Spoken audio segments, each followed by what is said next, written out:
बिस्मिल्लाहिर्रहमानिर्रहीम अस्सलामुअलैकुम। रोज़ी वॉइस चैनल में आप सबको खुश आमदीद। आज मैं आपके लिए एक बहुत ही अच्छी और दिलचस्प कहानी लेकर आई हूँ। कहानी शुरू करने से पहले आप सबसे गुजारिश है कि आपने अगर अभी तक मेरे चैनल को सब्सक्राइब नहीं किया तो उसको सब्सक्राइब कीजिए और साथ जो बेल आइकन है उसको क्लिक कीजिए ताकि हर नई आने वाली वीडियो आप तक आसानी से पहुँच सके। मैं बहुत खुश थी। दुनिया बदल गई थी। मेरा होने वाला शोहर करोड़पति था। लेकिन मायूं वाले दिन अचानक नंदे आई और बोली रवाज है रुखसती से पहले भाभी मायूं वाले दिन नंदू के साथ रहते हैं। मेरे घर वाले परेशान हो गए लेकिन मान गए। जब मैं अपने नंदू के साथ गई तो वो मुझे एक वीराने में ले गई और अचानक मुझे बोली तुम इस काबिल नहीं कि भाई की बनो। हम अभी तुम्हारा निकाह अपने मुलाजिम से करवाएंगे। अभी मैं कुछ कहती कि अचानक जिंदगी में इससे भी बड़ा तूफान आ गया जब मेरी 3 नंदू समेत मुझे भी। मेरा नाम एमन है। मेरा ताल्लुक सुबह सिंध से है। जब मैं पैदा हुई तो कुछ दिनों बाद मेरी माँ इस दुनिया से चली गई। मेरे पापा ने मुझे अपने सीने से लगाकर पाला था, पर माँ क्या होती है मैं कभी जान ही नहीं पाई। मुझे हमेशा अपनी माँ की कमी महसूस होती है। एक बच्चे के लिए माँ बाप बहुत जरूरी होते हैं, वरना वो हमेशा हर बार हर बात पर टूटता रहता है। उसे जिंदगी के किसी न किसी मोड़ पर कभी बाप की और कभी माँ की जरूरत महसूस होती है। जब मैं 7 साल की हुई तो बाबा ने दूसरी शादी कर ली थी। पहले दादी और फूफो का सहारा था। जब फूफो की शादी हुई तो मुझे संभालना मुश्किल हो गया और जब दादी इस दुनिया से चली गई तो बाबा अकेले हो गए और फूफो ने मेरे पापा की शादी कर दी। फूफो ने मुझे समझाया कि अभी तुम्हें मेरी किसी बात की समझ नहीं आएगी क्योंकि तुम अभी बहुत छोटी हो, पर तुम्हारे बाबा पहले मेरा भाई है और मैं अपने भाई को ऐसे तनहा नहीं दे सकती और तुम्हें भी माँ मिल जाएगी जो तुम्हारा बहुत ख्याल रखेगी। मैं खामोश से फूफो को देखती रही। मैंने तो अपने पापा के बगैर एक पल नहीं रह सकती थी। वही मुझे खाना खिलाते थे, पर बाबा की दूसरी शादी होते ही कुछ दिन मुझे चच्ची संभालती रही और फिर सभी अपनी जिंदगियों में मसरूफ हो गए। चचा भी हमारे साथ रहते थे। हमारा छोटा सा घर था, पर इस घर में अफराद बहुत थे जिनके लिए ये घर बहुत छोटा था। दुनिया में जितने भी इंसान आए हैं, हर किसी की जिंदगी में किसी न किसी चीज़ की कमी होती है और मेरी जिंदगी में हर चीज़ की कमी थी। पहले माँ इस दुनिया से चली गई। ननियाल वालों से कोई ताल्लुक नहीं था क्योंकि पापा और मम्मा ने पसंद की शादी की थी जो उनकी कास्ट से बाहर थी। इसलिए मेरे ननियाल वालों ने ताल्लुक ख़त्म कर दिया था और जब से पापा की दूसरी शादी हुई थी वो अब मुझे भूलते जा रहे थे। चचा मुझे स्कूल छोड़कर आते। उनकी बेटियां मुझसे बड़ी थी जो हर वक्त मुझ पर गुस्सा करती और मुझे मारती। मैं पहले पापा से उनकी शिकायत करती थी, पर जब से मेरी दूसरी माँ आई थी वो पापा को मेरे पास ठहरने भी नहीं देती थी और फूफो ने समझाया था कि अच्छी बच्ची बनकर रहना है और अपने पापा को शिकायत का मौका ना देना। वो क्या सोचेंगे उनकी गुड़िया बेटी कितनी बेसब्री और बुरी है जो छोटी से छोटी चीज़ के लिए लड़ती है और दूसरों से शिकायत करती है। अपने मसले खुद हल करना सीखो। आखिर कब तक यूं ही अपने पापा का सहारा लेती रहोगी। 7 साल की थी जब पापा ने दूसरी शादी की और जब 8 साल की हुई मेरे घर में एक नन्ही सी मेरी बहन आई जिसे देखकर मैं बहुत खुश हुई थी और मैं उसे उठाकर फिरती उसका ख्याल रखती। और दूसरी माँ जब से इस घर में आई थी उन्होंने कभी मुझे कुछ नहीं कहा था, ना कभी डांटा था, बस मुझसे दूर दूर रहती थी, पर उनके दिल में मेरे लिए कोई जगह नहीं थी। मैं बाबा को अपनी छोटी बहन के साथ खेलते देखती। बाबा उसको उठाकर बहुत खुश होते और जैसे मुझ पर नजर पड़ती तो कहते इधर आओ एमन, मेरे पास आकर बैठो। और मैं बाबा को कितनी देर देखती रहती पर पास नहीं जाती थी। पापा को अब मेरी जरूरत नहीं रही थी। वो तो कब के भूल चुके थे मैं किस कमरे में सोती थी, कब खाना खाती, किसके साथ स्कूल जाती थी। मेरी दूसरी माँ ने न जाने क्या जादू किया था, पापा सब कुछ ही भूल चुके थे। एक के बाद दूसरी बहन और फिर बेटा पैदा हुआ था। बाबा की खुशी का तो कोई ठिकाना ही नहीं रहा था।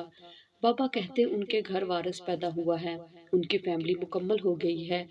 सभी घर वाले बहुत खुश थे, पर मैं खुश होना छोड़ चुकी थी। खुशी क्या होती है मैं हंसना भूल चुकी थी। मेरे लिए मेरी जिंदगी का कोई मकसद नहीं था। मैं अंधेरे से बहुत डरती थी, अकेले सोती नहीं थी। रात को अपनी माँ को और बाबा को पुकारती, पर बाबा के पास कभी वक्त नहीं रहा मेरे लिए। वो आहिस्ता आहिस्ता मुझसे दूर होते गए और मैं अपनी ज़ात से भी दूर होती गई।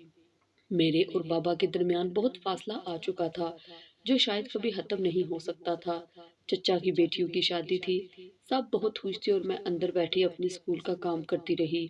चचा ने अच्छा रिश्ता देखा तो बेटी रुखसत कर दी, और इस दौरान किसी को भी ये ख्याल नहीं आया कि मैं कहाँ हूँ। न शादी का नया जोड़ा लिया और न किसी ने मेरे कमरे में झांका। सब बहुत खुश थे और मैं अपने साथ अपनी जात के साथ खुश थी। ये शायद मेरे अंदर कोई खुशी नहीं रही थी। पापा ने एक दिन कहा, एमन बेटा, कहाँ किताबों में हर वक्त गुम रहती हो? अपनी बहनों को भी पढ़ाया करो और उनको भी देखा करो। अब तुम बड़ी हो चुकी हो, थोड़ी बहुत जिम्मेदारी उठाया करो। तुम्हारी माँ ने कभी तुम्हें कुछ नहीं कहा, तो इसका ये मतलब नहीं कि तुम कमरा नशीन हो जाओ। इस घर का फर्द हो, हमारे दरमियान आकर बैठा करो। और उस दिन भी मैं बाबा को देखती रही तो आज भी उसी जगह खड़ी थी जब बाबा ने चलते हुए मेरा हाथ छोड़ दिया था। आज से 9 साल पहले इसी जगह तो खड़ी थी, और आज 9 साल बाद बाबा को याद आया था कि मैं भी इसी घर का एक फर्द हूँ। मेरी दूसरी माँ ने तो अपनी माँ के मशवरे से बहुत चालाकी से बाबा को मुझसे दूर कर दिया। आज से कुछ साल पहले दूसरी मम्मा ने जब अपनी माँ से कहा, क्या करूँ, उसकी तो एक बेटी भी है, हर वक्त वो मेरे इर्द गिर्द घूमती रहती है। उसका बाप आते उसका पूछता है।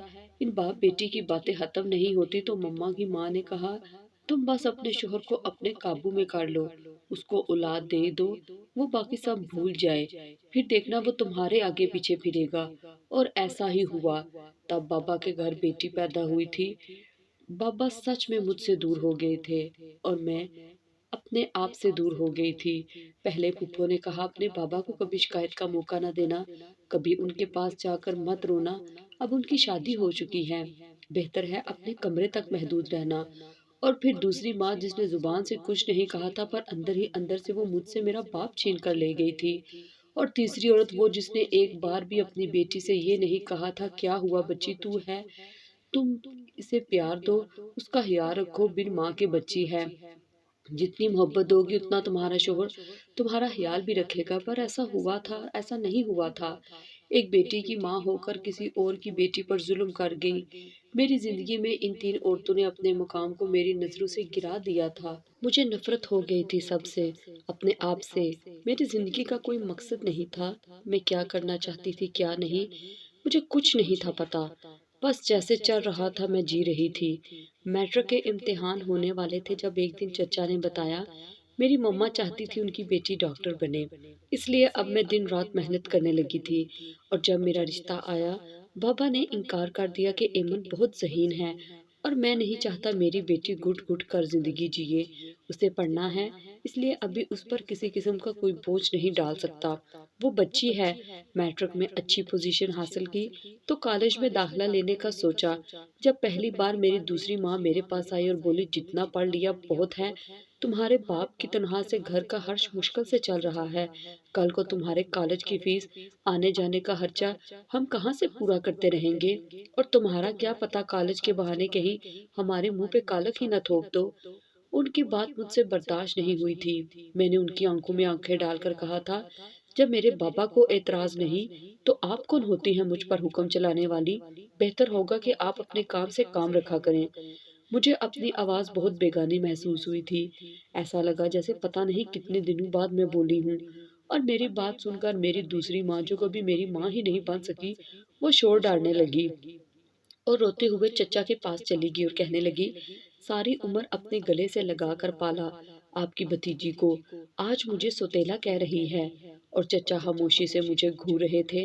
और जैसे बाबा घर आए, मम्मा ने अपने पास से मजीद 4 बातें लगाकर बाबा को बता दी। और बाबा मेरे सर पर खड़े मुझ पर गुस्सा कर रहे थे। बाबा ने एक बार भी मुझसे नहीं पूछा था बात क्या हुई थी। क्या बाबा को लगा मैं ये सब बोल सकती हूँ? मुझसे गुस्से की बात बर्दाश्त नहीं होती थी। अगर बाबा मुझे प्यार से समझा देते तो मैं कभी किसी पर भी गुस्सा नहीं करती, पर बाबा ने मुझसे तो पूछा ही नहीं। पर मेरा एडमिशन कॉलेज में करवा दिया था, किसी दोस्त से उधार लेकर, और हॉस्टल में ही मुझे छोड़ दिया ताकि आने जाने का खर्च बच सके। और मुझे कोई एतराज नहीं था। मैं जानती थी मेरे इस तरह घर से जाने पर बाबा के अलावा सभी खुश होंगे। और मैं दिल लगाकर अपनी पढ़ाई करने लगी। मैं डॉक्टर बनना चाहती थी, अपने पैरों पर खड़ा होना चाहती थी, ताकि बाबा का बोझ कुछ कम कर सकूं। अभी कॉलेज में 1 साल ही हुआ था जब पापा ने मेरी फीस नहीं दी, और मैं पूरे साल बाद घर गई थी, वरना बस पापा से कभी फोन पर बात हो जाया करती थी। जैसे घर पहुंची, किसी को भी मेरे आने की खुशी नहीं हुई थी।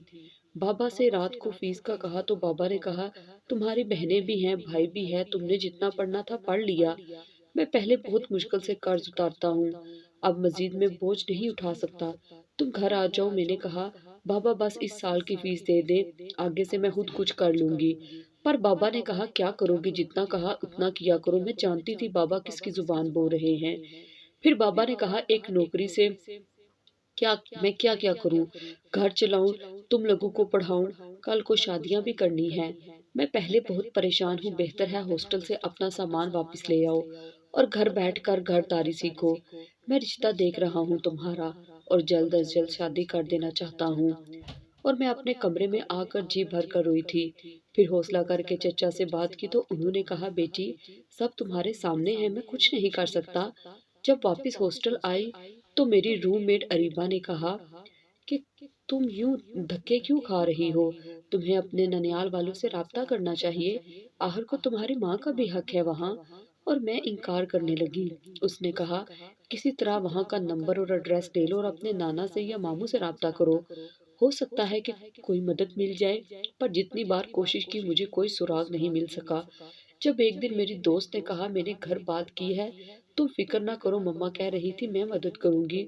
और मुझे किसी की भी मदद नहीं चाहिए थी। मैं इनकार करती रही, और मेरी दोस्त ने कहा, जिस दिन तुम्हारे पास पैसे आ जाए मुझे वापस कर देना, अभी कर्ज समझ कर ले लो।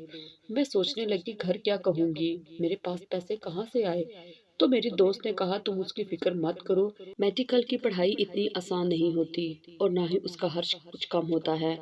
मेरी रूममेट अरीबा के भाई ने हमारे कॉलेज के प्रोफेसर से बात की, उनको सब कुछ बताया, जिसकी बिना पर उन्होंने बाबा को कॉलेज बुलवाया और बाबा से कहा, आपकी बेटी को फ्री तालीम देंगे, क्योंकि वो बहुत ज़हीन है और एक खातून भी आपकी बेटी को सपोर्ट कर रही है। बाबा बहुत खुश थे, पर घर पर किसी को यकीन नहीं आया था। मेरी रूममेट अरीबा दूसरे शहर थी और पढ़ाई के लिए हॉस्टल में रह रही थी। इसी दौरान अरीबा के दादा अब्बू की मौत हो गई, जिसकी वजह से वो चली गई और दोबारा कभी वापस ही नहीं आई।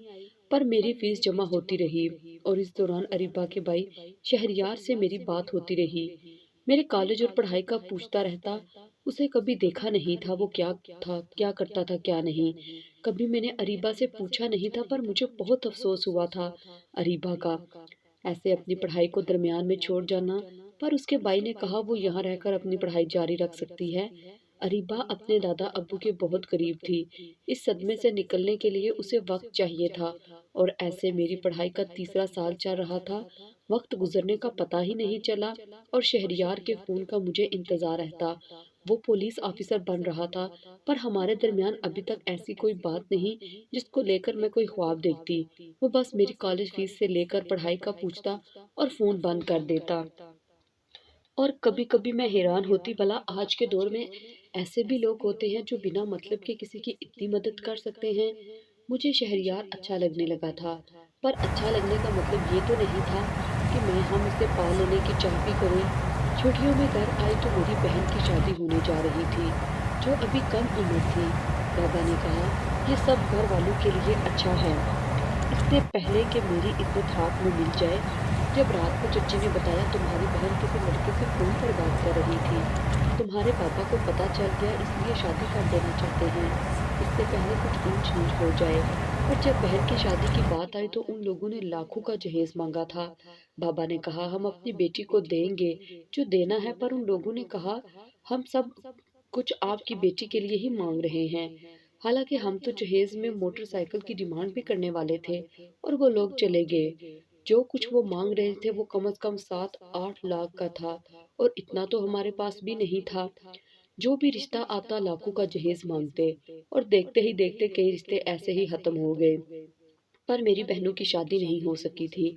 मैंने बाबा से कहा था कि आप उन्हें पढ़ने दें, पर बाबा कहते वो तुम्हारी तरह अपने बाप की इज्जत रखना नहीं जानती। फिर खानदान में एक शादी पर मेरी मुलाकात बासत से हुई। वो बहुत अमीर था। मैं वापस हॉस्टल जाने वाली थी जब पापा ने कहा कि बासत ने तुम्हारा रिश्ता मांगा है। 3 बहनों का इकलौता भाई है। अगर तुम हाँ कर दो तो तुम्हारे भी दिन संवर जाएंगे, तुम्हारी बहनों की जिंदगी भी बन जाएगी। मैंने आज तक तुमसे कुछ नहीं मांगा, बस आज एक बाप अपनी बेटी से ये हक मांग रहा है कि वो उसकी शादी अपनी मर्जी से कर दे। मैंने बाबा से कहा कि आप जानते हैं कुछ ही साल में मैं डॉक्टर बन जाऊंगी। मेरा आखिरी साल चल रहा है और मैं हॉस्टल आ गई। मेरा अरीबा से भी राब्ता नहीं हो रहा था और शहरियार ने भी मुझे कॉल करना छोड़ दी थी। पर मुझे वापस जाना था क्योंकि मैं बाबा से वादा करके आई थी कि मैं वहीं शादी करूंगी जहां आप कहेंगे। पापा बहुत खुश हुए थे, पर सब में मेरी खुशी आज भी बाबा को कहीं नजर नहीं आई थी। आज भी अगर देखा तो बस ये कि उनकी बाकी बेटियों और बेटे की जिंदगी संवर जाएगी। मेरे ख्वाब चकनाचूर हो चुके थे और शायद यही सही भी था। ये तो एक पसंद थी या शायद एकतरफा मोहब्बत या फिर एक एहसास जो मुझे हुआ था। मेरे और बाबा के दरमियान बहुत दूरियां थी, बहुत गिले शिकवे थे और मैं चाहती थी बाबा एक बार मुझसे पूछे मैं उनसे दूर क्यों हो गई। पर ये सब मेरी बातें थी जो मैं खुद से किया करती थी। बाबा ने उन लोगों को मेरे रिश्ते की हाँ कर दी थी और बाबा को अपनी शर्त भी बता दी कि मैं शादी के बाद अपनी पढ़ाई मुकम्मल करना चाहती हूँ। मुझ पर जो अरीबा की फैमिली का एहसान था मुझे उतारना था। मेरे घर वालों को तो कोई नहीं थी, ना कभी सवाल किया था पढ़ाई का इतना खर्च किया कॉलेज वाले ही दे रही हैं या कोई और बात है। शुरू शुरू में सवाल जवाब होते थे, पर आहिस्ता आहिस्ता सब खत्म हो गया। मैं घर आ चुकी थी, शादी की तैयारियां शुरू थी। एक तरफ अपनों की खुशी थी और दूसरी तरफ मेरे दिल की उदासी पर मेरी उदासी बाबा की खुशी से बहुत कम थी। वो बहुत खुश थे। लड़कों वालों ने जहेज नहीं मांगा था और साथ ये भी वादा किया था कि वो बाकी बहनों की शादी खुद किसी अच्छे खानदान में करवाएंगे और बाकी घर वालों को भी सपोर्ट करेंगे। मैं बहुत खुश थी। मेरी दुनिया बदल गई थी। मेरा होने वाला शौहर करोड़पति था। सब मुझे मुबारकबाद देते कि तुम बहुत खुश नसीब हो जो इतने बड़े लोगों में रिश्ता हो रहा है।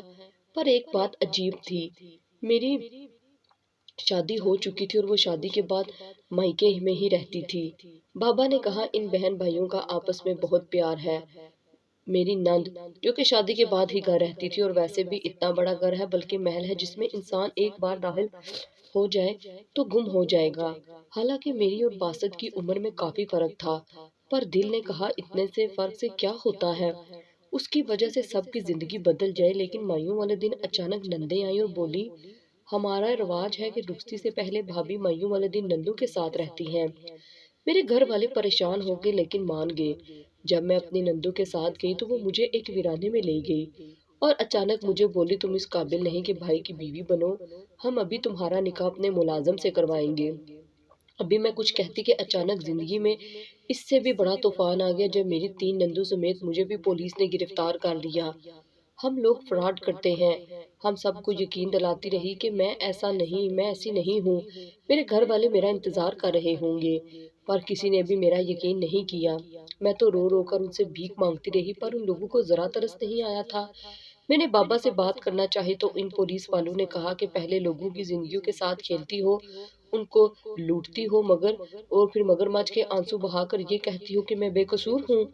आधी रात हो चुकी है और जिससे मेरी शादी हो रही थी वो शख्स भी गिरफ्तार हो चुका था, पर किसी ने एक बार भी ये नहीं कहा कि एमन बेकसूर है। रात गुजर रही थी और घर पर सब मेरा इंतजार कर रहे होंगे। मेरे बाबा बहुत परेशान हो चुके होंगे।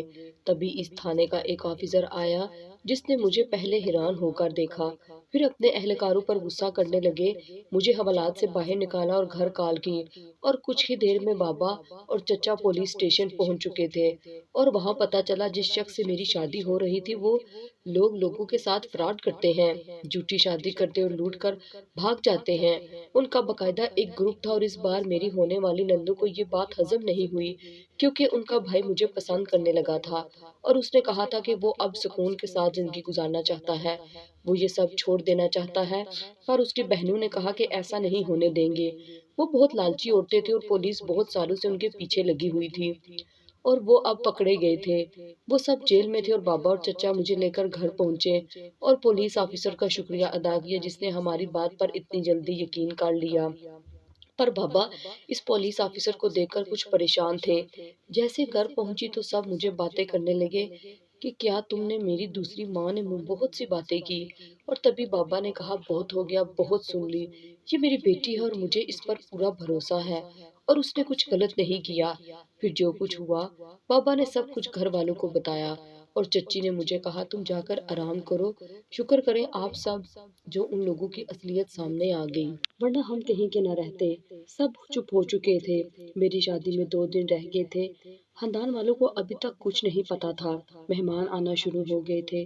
पापा बहुत परेशान थे कि अगर ये बात खानदान में फैल गई तो क्या होगा। सब लोग बातें करने लगे कि हमने लालच किया था। जब दूसरे दिन हमारे घर कुछ मेहमान आए और अरीबा को देखकर बहुत खुशगवार हैरत हुई थी।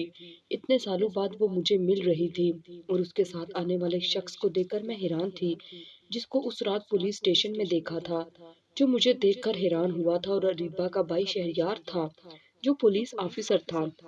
अरीबा ने बताया तुम्हारे बाबा ने फोन करके हमें बुलवाया है।